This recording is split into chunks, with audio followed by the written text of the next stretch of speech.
Welcome back to the America Immigration News Channel. My name is John Doe. If you're a green card holder or someone planning to immigrate to the United States, today's video is extremely important for you. There have been major developments in U.S. immigration policy over the past few months, and many green card holders are confused about what these changes mean for them. I'm going to break down everything you need to know in simple terms, so make sure you watch this video until the end, because the information I'm sharing could directly affect your immigration status. Before we dive into the details, let me be clear about something. There was no new immigration law passed today, January 17th, 2026. However, if you've been seeing headlines claiming that a major law was just passed, you need to understand that this is likely clickbait or misinformation. The reality is that several significant policy changes have been implemented over the past several months, and these changes are what's causing confusion and concern in the immigrant community. So let's talk about what actually happened and what you need to know. The most significant piece of legislation that passed recently was something called the One Big Beautiful Bill Act, and this was signed into law as on July 4th, 2025. This wasn't just a small adjustment to existing rules. This was a massive overhaul of the U.S. immigration system that touched almost every aspect of how immigration works in this country. The bill included major changes to enforcement policies, eligibility for public benefits, detention funding, and various other aspects of immigration law. For green card holders specifically, this bill introduced stricter requirements and increased scrutiny that you need to be aware of. Now, one of the most immediate changes that green card holders are experiencing right now is the new facial recognition requirement at all U.S. entry and exit points. This policy went into effect on December 26, 2025, which means it's already been in place for a few weeks now. If you're a green card holder and you travel internationally, you need to know that when you return to the United States, whether you're coming through an airport, a land border crossing, or a seaport, you will now be required to provide facial recognition data to Customs and Border Protection. Let me explain what this means in practical terms. When you arrive at a port of entry, CBP officers will capture your facial image using biometric scanners.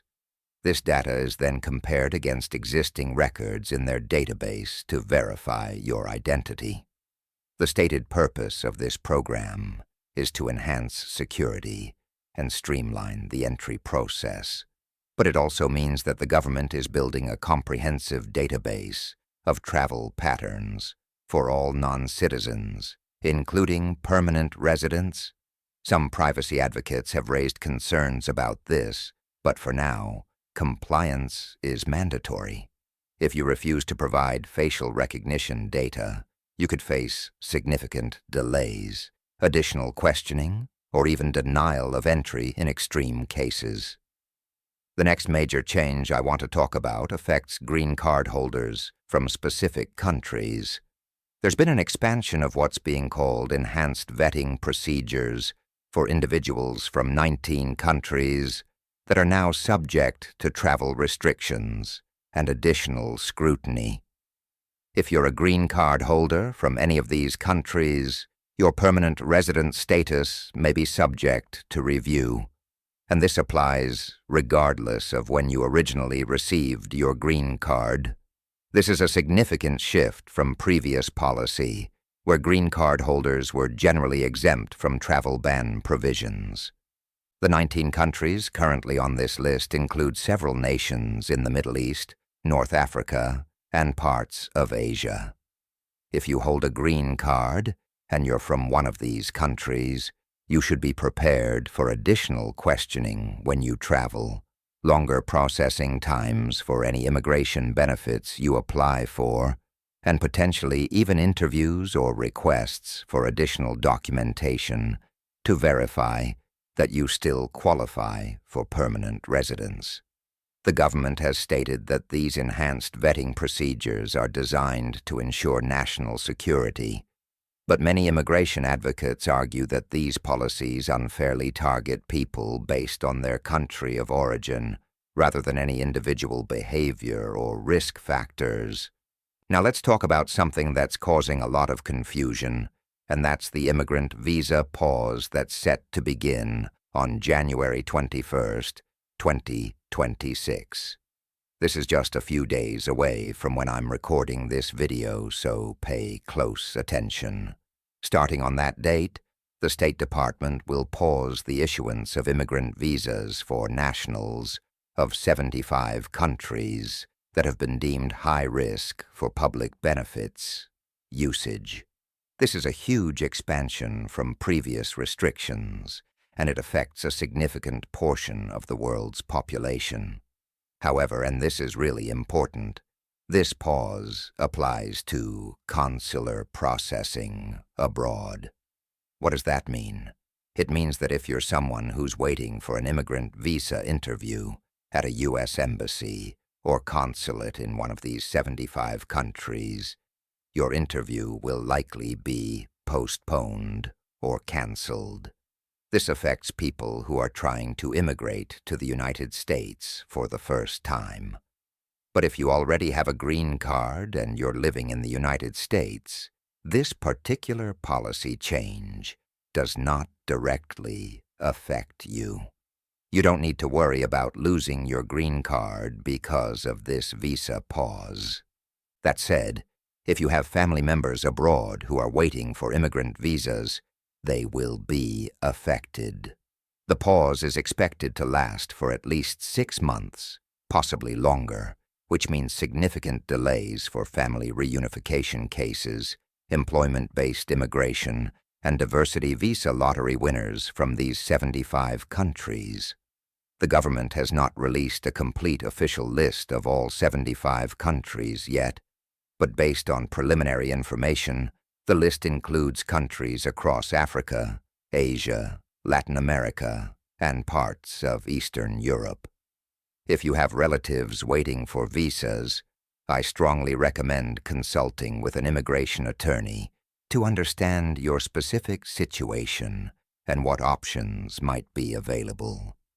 Speaking of travel bans, there's another policy change that went into effect on January 1st, 2026, and that's the expansion of the travel ban to now cover 39 countries in total.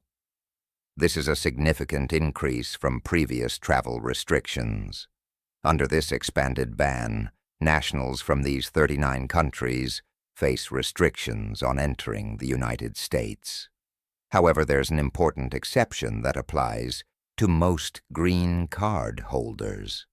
Generally speaking, lawful permanent residents are exempt from travel ban provisions. This means that if you hold a valid green card, you should still be able to return to the United States, even if your country of citizenship is on the travel ban list. But here's where it gets complicated. While green card holders are technically exempt, many are reporting increased scrutiny at ports of entry. Some have experienced secondary inspections, extended questioning about their travel, and requests for additional documentation proving their ties to the United States. If you're a green card holder from one of these 39 countries, my recommendation is to be prepared when you travel. Bring documentation showing your U.S. residence, such as utility bills, bank statements, employment letters, or lease agreements. Be ready to answer questions about where you live, where you work, and how long you've been in the United States. And most importantly, make sure your green card is current and hasn't expired. Now, I want to address something that's causing a lot of anxiety in the immigrant community, and that's the question of whether green cards can be revoked under these new policies. The short answer is yes, green cards can be revoked, but not arbitrarily. There are specific grounds under which permanent residence can be terminated. These include committing certain crimes, fraud in the immigration process, abandoning your U.S. residence, or being found inadmissible under immigration law. The new policies haven't created entirely new grounds for revoking green cards, but they have increased enforcement and scrutiny, which means that issues that might have been overlooked in the past are now more likely to result in consequences. For example, if you're a green card holder who spends extended periods of time outside the United States, you've always been at risk of being found to have abandoned your permanent residence. But under the current enforcement climate, immigration officers are paying much closer attention to this issue. If you've been outside the U.S. for more than 6 months, you should expect questioning when you return. If you've been gone for more than a year without obtaining a re-entry permit, you're at serious risk of losing your green card. The key thing to understand is that permanent residence requires you to maintain a primary residence in the United States. If immigration officers determine that your primary residence is actually in another country, they can initiate proceedings to revoke your green card. Another area where we're seeing increased enforcement is in the use of public benefits. The public charge rule has been a part of immigration law for many years, but recent changes have made it more restrictive. If you're a green card holder who receives certain types of public assistance, this could potentially affect your ability to naturalize or sponsor family members in the future. The types of benefits that raise concerns include cash assistance programs, SNAP benefits, which is what used to be called food stamps, Medicaid, in some circumstances, and housing assistance. Not all use of public benefits will cause problems, and there are many exceptions, but the general trend is toward stricter interpretation of these rules. Let me talk about what this means if you're planning to apply for citizenship. Naturalization requirements haven't fundamentally changed, but the scrutiny applied during the naturalization process has definitely increased. When you apply to become a U.S. citizen, immigration officers will review your entire history as a permanent resident.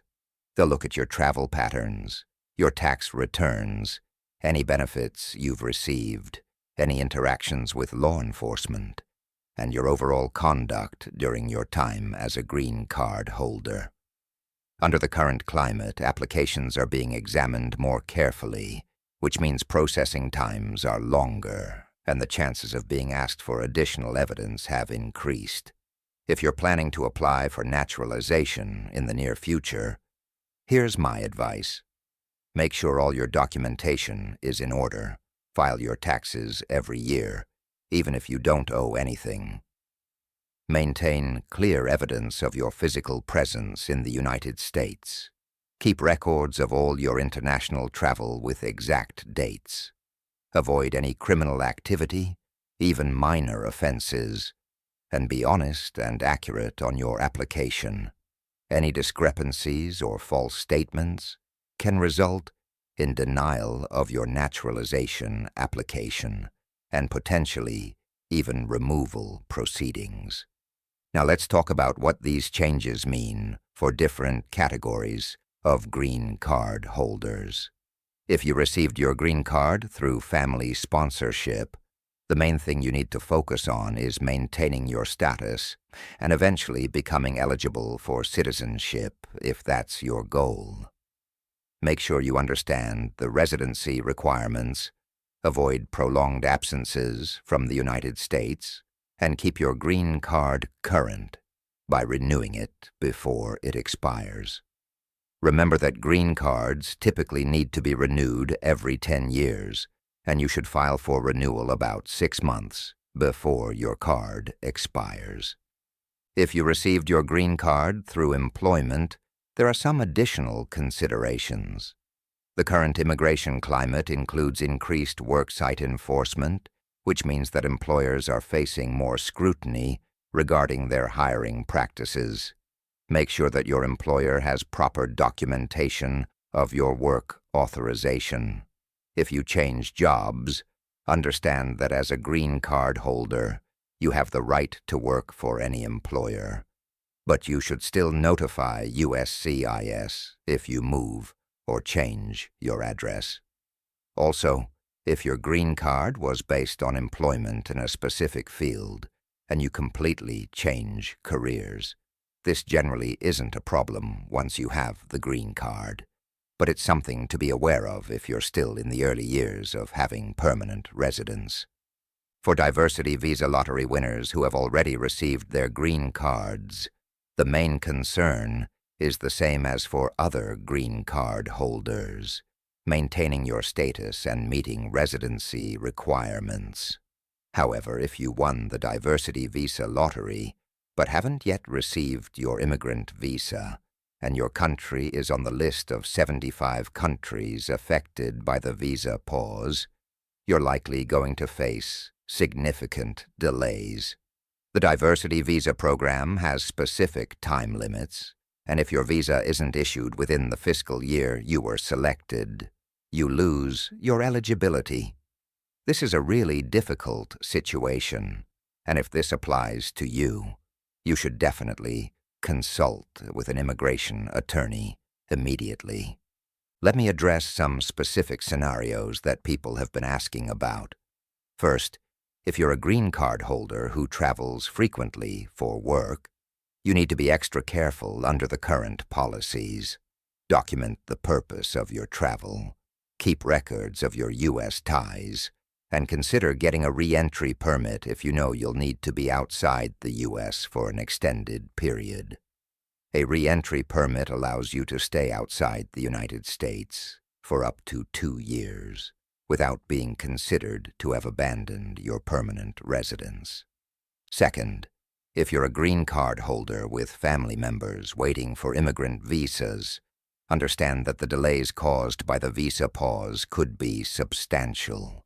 Stay in contact with your relatives, help them maintain their documentation, and be prepared for the possibility that they may not be able to join you in the United States as quickly as you hoped. There may be legal challenges to some of these policies, which could change things, but for now, you need to plan based on the current situation. Third, if you're a green card holder who has been convicted of a crime, even a minor one, you should consult with an immigration attorney before traveling internationally.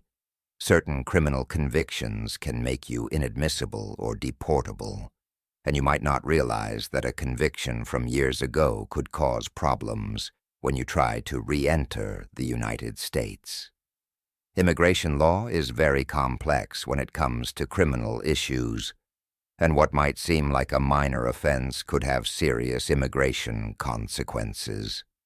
Now, I want to spend a few minutes talking about what you should do if you encounter problems at the border or during any interaction with immigration authorities.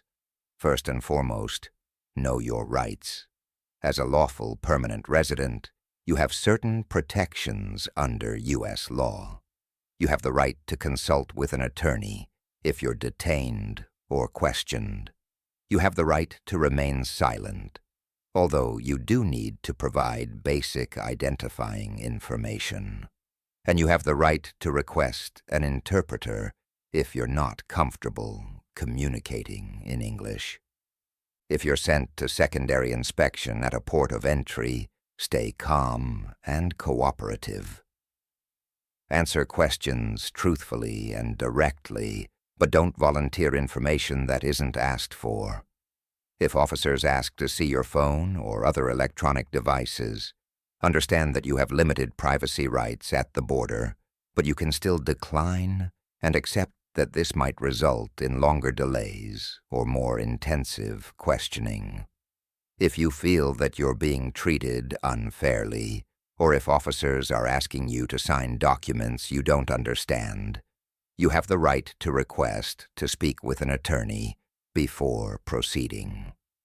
If immigration authorities tell you that there's a problem with your green card, or that they're considering starting removal proceedings, do not panic.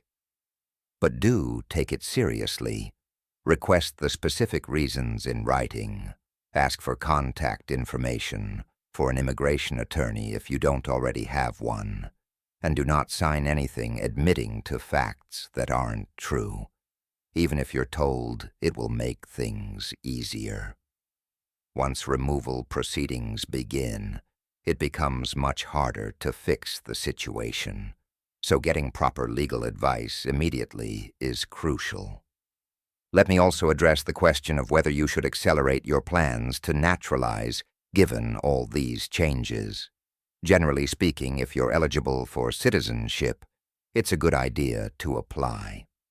U.S. citizens have much stronger protections than permanent residents.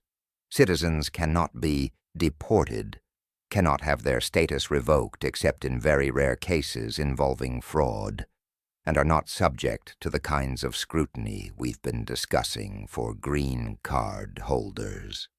The naturalization process typically takes between 8 months and 2 years, depending on where you live. So if you're eligible now, starting the process sooner rather than later makes sense.